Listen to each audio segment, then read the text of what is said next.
I would cough constantly and have trouble catching my breath. I was growing short of breath with activities that I previously could do with no problem at all.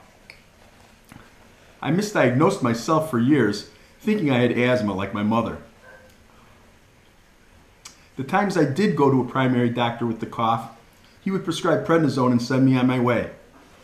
Had he ordered a chest x-ray, perhaps I would have been diagnosed years earlier.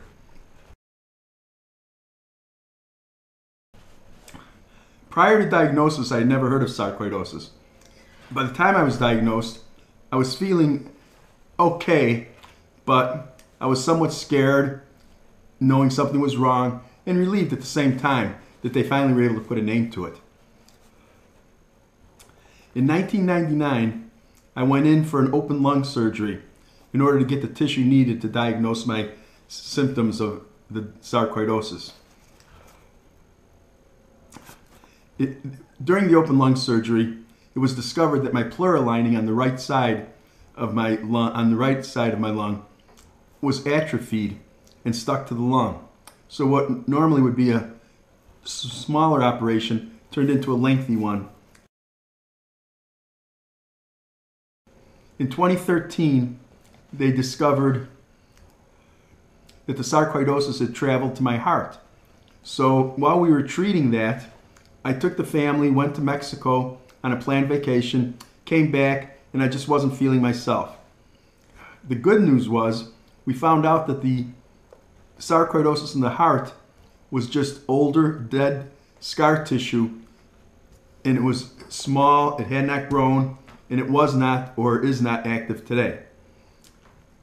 The bad news is, trying to get to the bottom of why I wasn't feeling well, we looked into the coronary arteries again, and sure enough, I had to have a fourth stent put in.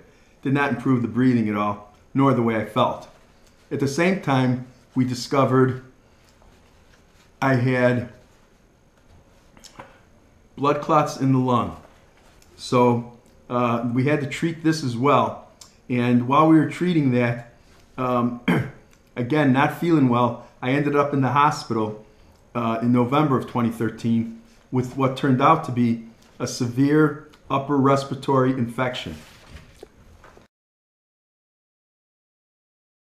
Living with sarcoidosis, which is something I have learned to manage and live with,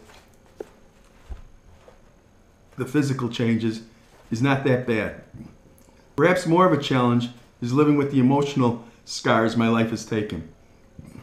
But again, I no longer sweat the small stuff in life. It's all about friends, family, and faith. I'd like to think of myself as strong throughout this journey, but without my faith, family, and friends, I don't know that I'd be around today.